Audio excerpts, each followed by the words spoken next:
Let's see how you can use Teams for messaging in HelloSend. First, head over to the Settings page.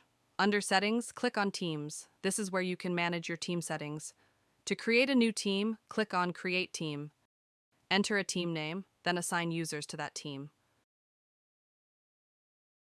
After assigning users, you can also assign a team leader if needed.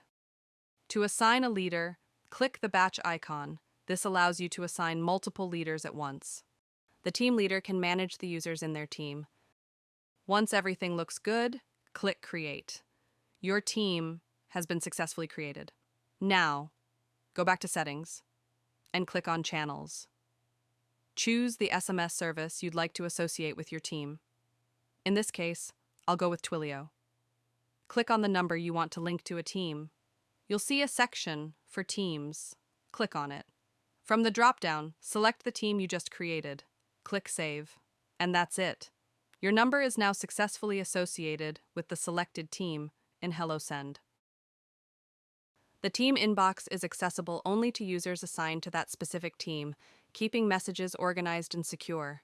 You're all set. Stay productive and power up your communication with HelloSend.